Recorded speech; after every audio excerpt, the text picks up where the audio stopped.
लड़ा तो कोई नहीं होता इसके पहले 14 के पहले, सीधे लोकसभा उतरना। मुलायम सिंह यादव का, अखिलेश यादव का परिवार नहीं होता तो क्या ये संभव था आपके लिए? नेताजी ने नेता बनाने का काम करा है और इसी तरह मुझको यहाँ से उन्होंने चुनाव लड़ाया और जिताकर भी उन्होंने भेजा।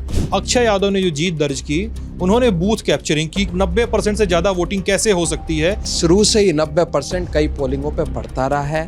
तो आप आरोपों को खारिज करते हैं? बिल्कुल पूरे तरीके से खारिज करते हैं। सारे लोग एक ही इंसान का नाम लेते हैं कि प्रोफेसर राम गोपाल यादव, यानी आपके पिताजी की वजह से पार्टी टूटती है। राज बब्बर, एसपीएस बघेल, ऐसे लोग तो पहले अलग ही हो चुके थे, हरिओम यादव भी अलग होते हैं। और ये कहा जाता है कि अखिलेश यादव भी केवल राम गोपाल जी की ही सुनते हैं, क्योंकि पार्टी केवल अखिलेश यादव मुखौटा है, राम गोपाल जी चला रहे हैं। समाजवादी पार्टी है तो हम हैं, अगर समाजवादी पार्टी नहीं है तो कोई भी नहीं है। बैक चैनल टॉक हुई है सपा और बीजेपी के बीच में कि फिरोजाबाद पे दखल मत दीजिए आप। समाजवादी पार्टी चुनाव लड़ती है जीतने के लिए। लल्लन टॉप चुनाव यात्रा पावर्ड बाय मंगलदीप। प्रार्थना की महक प्रार्थना के बाद भी। प्रार्थना की महक प्रार्थना के बाद भी। नमस्ते, मेरा नाम सिद्धांत है और लल्लन टॉप की टीम इस समय फिरोजाबाद में है। फिरोजाबाद लोकसभा, जो एक शिशु लोकसभा मान के चलिए, साल 2008 में जब परिसीमन होता है उसके बाद नई लोकसभा बनती है, जलेसर लोकसभा ख़त्म होने के बाद, और साल 2014 देश का वो लोकसभा चुनाव जब ये चर्चा होती है कि देश में किसी ख़ास आदमी और किसी ख़ास पार्टी के पक्ष में लहर चल रही है। उस समय फिरोज़ाबाद लोकसभा उन कुछ सीटों में से आती है जहां पर पहली बार खड़ा हुआ नेता संसद में पहुंचता है। वो नेता हमारे साथ इस समय फ्रेम में है, जिनका नाम है अक्षय यादव। समाजवादी पार्टी से ताल्लुक़ तो रखते ही हैं, साथ ही उस परिवार से भी आते हैं जिस परिवार के मुलायम सिंह यादव और अखिलेश यादव दोनों ही सूबे के सीएम रह चुके हैं। अक्षय, बात करने के लिए बहुत बहुत शुक्रिया। धन्यवाद। कैसा चल रहा है कैंपेन? बहुत अच्छा चल रहा है, मेहनत कर रहे हैं हम लोग और उसका रिजल्ट भी मिलेगा जी। मैं एक चीज़ समझ लूँ दर्शकों की ईज़ के हिसाब से, 14 में आप चुनाव जीते थे, लगभग 1.25 लाख की लीड थी मेरे ख्याल से, अगर ध्यान आ रहा है। 1,15,000 एग्जैक्ट। हाँ, 1,15,000, 1.25 लाख हो गया मोटा-मोटी। और 19 आप हारते हैं, 19 आप हारते हैं। 24 में आप फिर से कंटेस्ट कर रहे हैं और समीकरण कुछ आपके फेवर में है, कुछ आपके प्रतिद्वंदी के फेवर में है, वो 4 जून को पता चलेगा। 19 अगर आप हारते हैं, जो उसकी कहानी क्या है? लोग पूछते हैं कि हार गए, अक्षय यादव कैसे हार गए जब इतने बड़े वेव के उसमें जीते, अक्षय यादव 19 कैसे हार गए? क्या कहानी है आपकी 19 हारने की? उस समय कुछ परिस्थितियां ऐसी बनी, शिवपाल चाचा मेरे सामने यहाँ पर चुनाव लड़े थे और जिसकी प्रसपा के टिकट पर, जिसकी वजह से उनको 90,000 वोट मिला लगभग, और मैं 28,000 वोटों से यहाँ पर चुनाव हारा था। और उसका कारण परसेंटेज लो होना भी था, क्योंकि लोग दुविधा में थे कि कहीं इन दोनों की लड़ाई में भाजपा ना जीते तो जो फ्लोटिंग वोट था वो हम लोग नहीं पा पाए थे, जिससे बीजेपी जीत गई। अब वो परिस्थितियाँ सुधर गई, चाचा ने आशीर्वाद भी दिया और उन्होंने गुरु मंत्र भी दिया हम लोगों को इस बार चुनाव में क्या करना है। जसराना में 20 दिसंबर को उनकी हम लोगों ने एक बहुत बड़ी सभा करवाई थी, जिसमें उन्होंने घोषणा भी करी कि इस बार अक्षय यहाँ से चुनाव लड़ेंगे फिरोजाबाद से। सभा ख़त्म होने के बाद हम लोगों से कहा कि आप लोग गांव-गांव जाना चालू कर दो, जितने गांव में बड़े हैं, बुजुर्ग हैं, जितनी माताएं बहनें हैं, उन सबसे आशीर्वाद लेना चालू करो, कहीं ज़रूरत होगी हम भी पहुँचेंगे। 27 दिसंबर से हम लोगों ने अपना प्रचार जो नुक्कड़ सभा है और गांव में पहुंचने का कार्यक्रम चालू करा, और लगभग अभी तक हम लोग 1500 से ज़्यादा मीटिंगें और सभाएं कर चुके हैं, गांव-गांव पहुंचने का काम कर सकते हैं, जिसका रिजल्ट आज हमें दिख भी रहा है। 14 से 24 के बीच में अक्षय यादव के जीवन में बहुत कुछ बदल गया है। अक्षय यादव 14 में एक बेहद शर्मीले युवक के रूप में जाने जाते थे। आपके कई सहयोगियों से और आपके कई विरोधियों से बात करने के बाद मैं आपसे इंटरव्यू करने आया हूँ, इसलिए मेरे सवाल वहाँ पे उनसे घूम कर आएंगे। लोग बताते हैं 14 में अक्षय यादव बहुत शर्मीले थे, हाँ, और अब वो थोड़े से मुखर हो गए हैं। आपके घर के लोग बताते हैं, आपका घर का नाम भी लेते हैं कि सिल्लू बहुत शर्मीले थे, अब थोड़ा बातचीत करने लगे। नाम सही है ये घर का? बिल्कुल सही है, सही नाम है। हाँ, अब शर्मीले क्यों नहीं है? अब शर्म कहाँ गई? वो थोड़े सा मुखर कैसे हुए? कोई ट्रेनिंग वेनिंग हुई, क्या हुआ? नहीं, शर्मीले नहीं थे। मेरा जो है सुनने की आदत ज़्यादा है, बोलने की कम है। और जब 2014 में यहाँ से सांसद बने थे उस समय उम्र 27 साल थी मेरी, और राजनीति शुरू से देखी, लोगों को करते हुए देखा, एक जन भावना का सेवा करने का मन था जिसकी वजह से राजनीति में आए। नेताजी के जब भरतना चुनाव लड़े थे तब से प्रचार चालू करा। 2009 में अखिलेश भैया के लिए हम लोगों ने जसराना संभाला था। उसके बाद 2014 में जब चुनाव लड़े उस समय एक्सपीरियंस नहीं था सांसद बनने के बाद कि किस तरीके से काम करना है।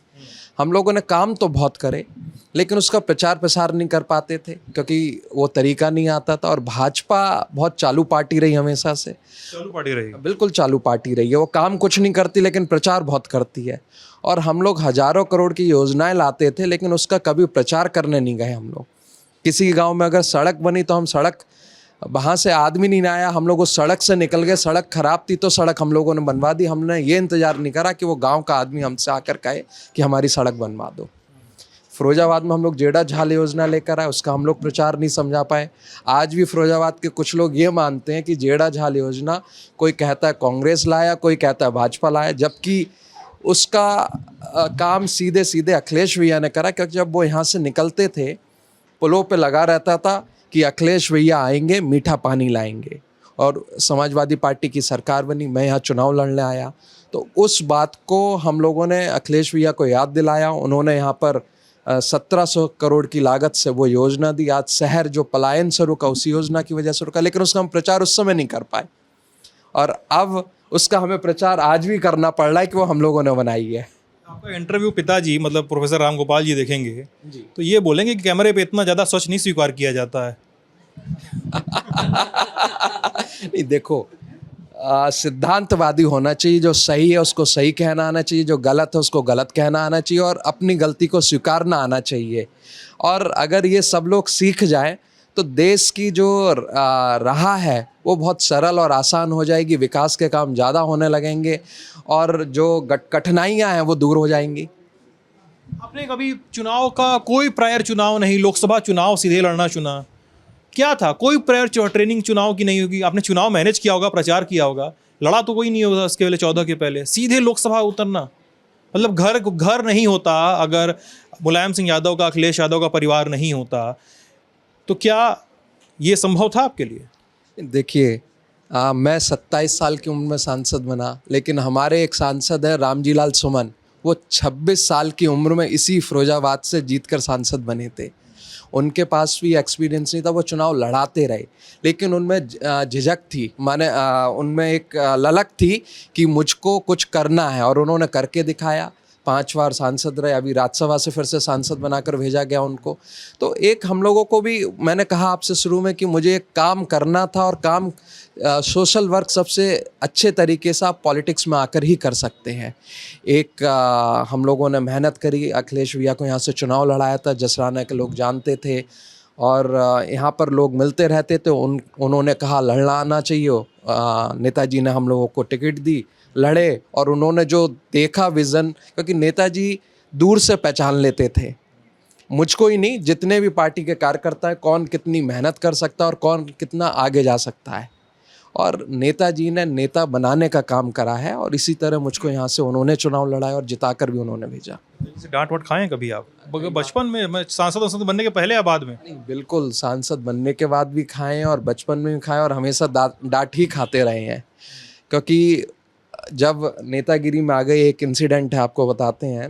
लखनऊ पहुँचे हम लोग, ये है MP हो गए थे, सरकार थी आपकी? सरकार थी, और T-शर्ट पहने था, जीन्स पहने था, और नेताजी के सामने मैं पड़ गया। उन्होंने कहा अब नेतागिरी करने लगे हो तो ये कपड़े छोड़ दो, कुर्ता पजामा पहन के रहा करो। तो नेताजी हमेशा समझाते भी थे, बताते भी थे, और उनकी डांट के पीछे भी कुछ ना कुछ लॉजिक होता था। चलिए, इस बातचीत में मैं थोड़े इल्ज़ाम भी लेकर आता हूं जो आप पर लगते हैं, क्योंकि आप पर बातचीत के पहले मैं एक इंटरव्यू कर चुका हूं। वो इंटरव्यू कल सुबह तक एयर हो जाएगा। वो है SP सिंह बघेल का इंटरव्यू।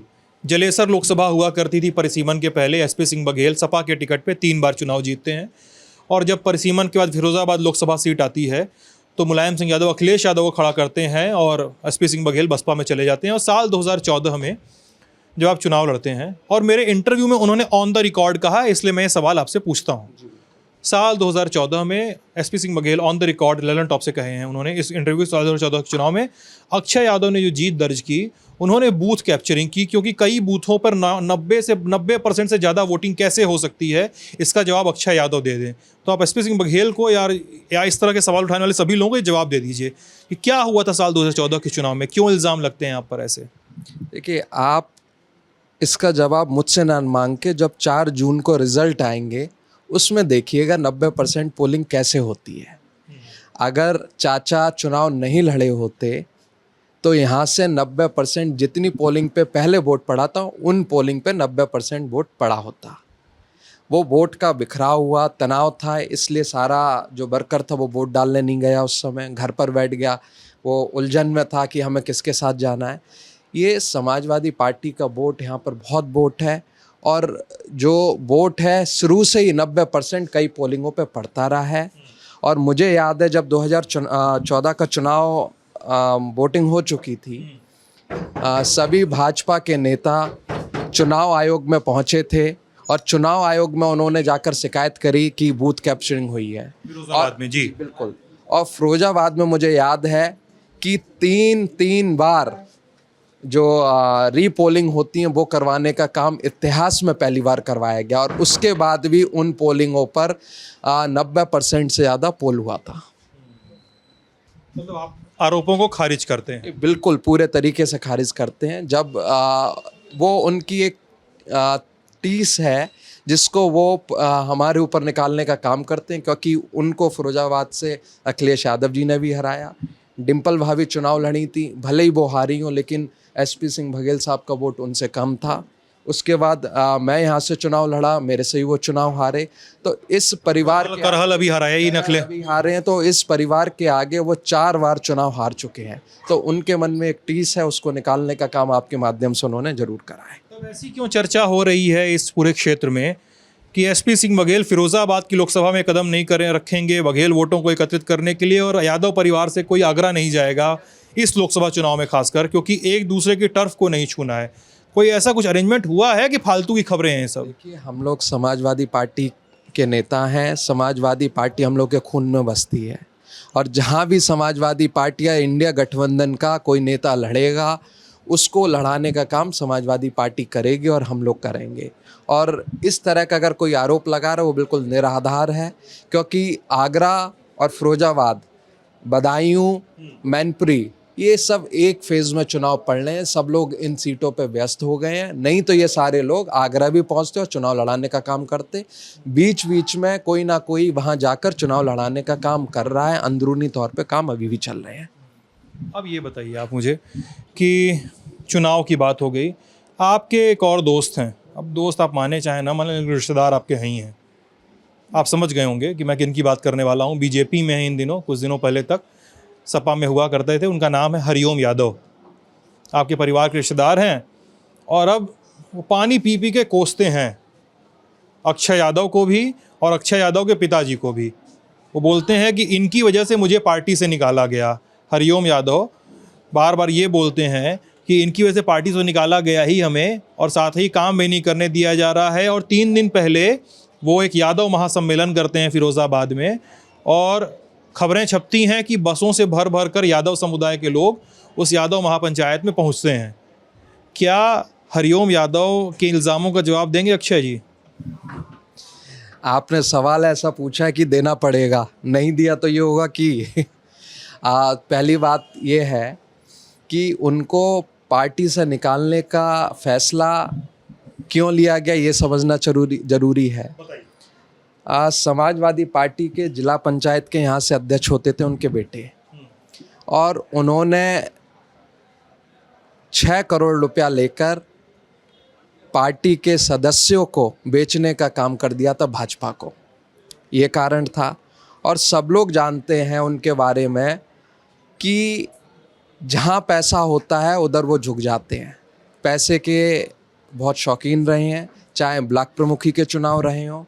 और उनकी नाराज़गी मुझसे सबसे पहले इसलिए हुई जब से मैं यहाँ से चुनाव लड़ने आया तो उनके जो गलत काम होते थे वो सारे पूरी तरीके से बंद हो गए, जिसके बाद उन खटास उनमें उनको महसूस होने लगी और उन्होंने पार्टी का विरोध करना यहाँ चालू कर दिया और उसके बाद उनको पार्टी से निकालने का काम भी करा गया। वो कहते हैं कि अक्षय को सेट करने के लिए उनको पार्टी हटाया गया क्योंकि उनके परिवार से एक ही आदमी रह सकता है। नहीं, यहाँ तो हमारे परिवार के बहुत सारे रिश्तेदार हैं, अकेले वो नहीं है और सब समाजवादी पार्टी के साथ समाजवादी पार्टी को लड़ाने का काम कर रहे हैं। ये सिर्फ हताशा जब होती है तब तो वो उल्टी सीधी बात करने लग जाते हैं। मैं तो ये जानता हूँ, हमारे राष्ट्रीय अध्यक्ष अखिलेश यादव जी ने कहा कि रिश्तेदार हैं इसलिए कोई भी उनके खिलाफ ना बोले, अपशब्द ना करे, इसलिए यहाँ पर पार्टी के लोग चुप रहते हैं, कोई कुछ नहीं कहता है। इतनी खुली छूट कभी किसी को नहीं मिलोगी जितना वो आरोप लगाते हैं। उनको नहीं समझाते आप लोग? रिश्तेदार हैं। नहीं, देखो पार्टी के फोरम से अलग घर में समझा दीजिए। एक और कारण रहा है कि उनके ऊपर इतने आरोप है, जो गुंडागर्दी का समाजवादी पार्टी के ऊपर आरोप लगता था उनकी वजह से लगता था। जो हम पर आरोप लगता था कि समाजवादी पार्टी में गुंडागर्दी होती है, वो आरोप उनके हटने से ख़त्म हो गया पार्टी के ऊपर। जितना वैश्य समाज के ऊपर अत्याचार करा उन्होंने कराए, या किसी के घर पे कब्जा करने का काम कराए तो उन्होंने कराए। तो जब पार्टी की छवि किसी के हटने से साफ होती है तो उसमें क्या बुरी बात है। प्रोफेसर रामगोपाल जी, आपके पिताजी, उन्हें लेकर भी बहुत चर्चाएं हैं और ये चर्चाएं साल 2016 से चली आ रही हैं। आप भी इनसे वाकिफ़ ही होंगे। आपके सांसद बनने के 2 साल बाद समाजवादी पार्टी टूट जाती है और एक बड़ा टकराव देखने को मिलता है। एक मुलायम सिंह यादव गुट, एक अखिलेश यादव गुट बनता है। इस तरह की चीज़ें आप सबको पता है, लेकिन सारे लोग एक ही इंसान का नाम लेते हैं। आपको भी सुनने में आई होंगी खबरें, इससे आपसे अछूते नहीं होंगे। सारे लोग एक ही इंसान का नाम लेते हैं कि प्रोफेसर रामगोपाल यादव, यानी आपके पिताजी की वजह से पार्टी टूटती है। राज बब्बर, एसपीएस बघेल, ऐसे लोग तो पहले अलग ही हो चुके थे।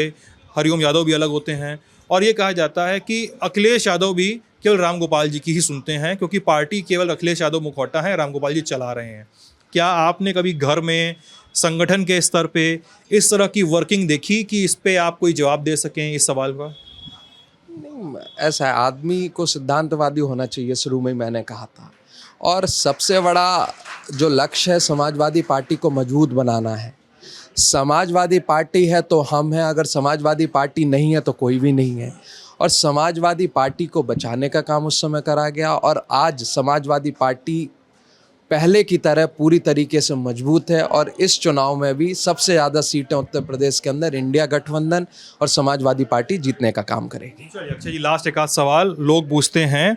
मैंने लोगों से सवाल भी पूछे थे ना कि भाई बताइए उनसे क्या क्या पूछा जाए, तो उन्होंने कहा कि फिरोज़ाबाद में एक एयरपोर्ट बनना था। साल 2014 के से ही इसकी प्लानिंग चल रही थी और वो एयरपोर्ट जेवर एयरपोर्ट में काम लग गया, इस वजह से यहाँ पे एयरपोर्ट नहीं बन पाया। फिरोज़ाबाद का एयरपोर्ट कहाँ अटक गया अक्षय जी? देखिए, एक सेकंड, मैं आपको फिर से टोक दे रहा हूँ यहाँ पे। ये भी बता दीजिए कि चिप्स की फैक्ट्री क्यों नहीं लगी, क्योंकि लोगों का आलू पड़े पड़े कोल्ड स्टोरेज में सड़ जा रहा है। ये दोनों बता दीजिए। चिप्स का कोई वादा नहीं था, ना मैंने कभी वादा करा। ये ज़रूर है कि एयरपोर्ट का वादा ज़रूर, वादा नहीं, उसका एक घोषणा करी थी हमारे मुख्यमंत्री रहते हुए श्री अखिलेश यादव जी ने और उसका प्रस्ताव केंद्र सरकार को भेज दिया गया था और जेवर एयरपोर्ट का प्रस्ताव भी भेजा गया था, दोनों साथ में गए थे। लेकिन उत्तर प्रदेश सरकार में यही शर्त रखी गई थी, जेवर एयरपोर्ट का एनओसी तभी हम लोग देंगे जब वो फिरोजाबाद के हिरन गांव की एयरपोर्ट की एनओसी देंगे। उसी बीच 2017 में समाजवादी पार्टी की सरकार चली जाती है। सरकार जाने के बाद भाजपा की जो सरकार बनती है वो जेवर का एयरपोर्ट की स्वीकृति दे देती है और फिरोजाबाद के एयरपोर्ट को छोड़ने का काम करती है। ये प्रस्ताव आज भी केंद्र सरकार के पास है। इसमें एयरफोर्स की एनओसी की ज़रूरत थी और जब भी केंद्र में इंडिया गठबंधन की सरकार बनती है, समाजवादी पार्टी कहीं से आती, तो हिरन गांव पे एयरपोर्ट बने, ये भी हम लोग प्राथमिकता के रूप से उसको लेने का काम करेंगे। एक चीज़ बताइए, आप डरते किससे ज़्यादा हैं, अखिलेश जी से या पिताजी से? पिताजी से। पिताजी से। मतलब क्यों, रीज़न? अब रीज़न ये भी कि रामगोपाल जी से क्यों डरते हैं और अखिलेश जी से क्यों नहीं डरते हैं?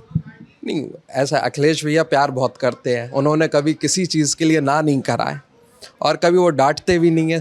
उनका समझाने का अंदाज अलग है, बिठा के कह देते हैं, बात खत्म होती है। पिताजी का जो सिस्टम है वो डांट से चालू होता है, फिर एंड में जाके अगले दिन मनाने का होता है।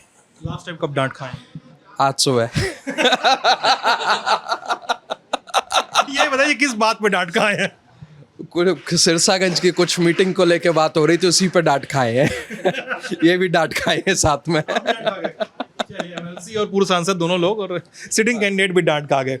एक बात का जवाब दे दीजिए, ये भी चर्चा है कि चर्चाएं तो दो हैं, एक कि हरिओम यादव को टिकट मिलने वाला था इस सीट से बीजेपी का, वो कट गया, ये सुन के अक्षय यादव बहुत खुश हैं।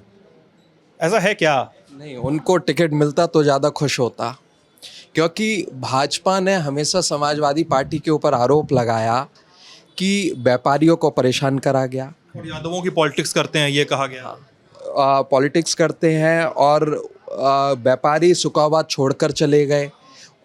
उल्टे सीधे आरोप लगते रहे हमारे ऊपर और पार्टी के ऊपर, और जिसकी वजह से आरोप लगते रहे वो भाजपा से टिकट लेकर आता तो वैश्य समाज, ब्राह्मण समाज और जितने भी समाज है वो समाजवादी पार्टी को और मजबूती के साथ फिरोजाबाद में चुनाव लड़ाते और जीत का मार्जिन और बढ़ा देने का काम करते हैं। ठीक है। और दूसरी चीज़ ये कि फिरोज़ाबाद को लेकर पता नहीं क्यों इस तरह की चर्चाएं हैं, और ये चर्चाएं आपसे भी अछूती नहीं होंगी क्योंकि आपकी पहुंच ज़्यादा अंदर तक है। इस तरह की चर्चाएं हैं कि फिरोज़ाबाद को लेकर सपा ने खासकर अच्छी खासी प्लानिंग की है, और कई बार ये भी बात होती है कि बैक चैनल टॉक हुई है सपा और बीजेपी के बीच में कि फिरोज़ाबाद पे दखल मत दीजिए आप, तो हम बाकी की आसपास की 4-5 सीटों में दखल नहीं देंगे। इस तरह की चर्चाएं होती हैं, सुनी कभी आपने? मैंने ना सुनी है, और जो आसपास की जितनी सीटें हैं वो भी समाजवादी पार्टी इस बार जीतने का काम करेगी, और समाजवादी पार्टी चुनाव लड़ती है जीतने के लिए, ना कि किसी से सेटिंग करने के लिए। और जो ये आरोप लगाता है उसकी स्थिति सबसे ख़राब होगी जब उसको कहने को कुछ नहीं मिलता है, तो वो यही कहता है कि ऐसी कोई बात हो गई है। चलिए, अच्छे चुनाव के लिए बहुत बहुत शुभकामनाएं, कम से कम डांट खाएं, अच्छे से चुनाव लड़ें। आप लल्लन टॉप देखते रहें। आप सभी का बहुत बहुत शुक्रिया।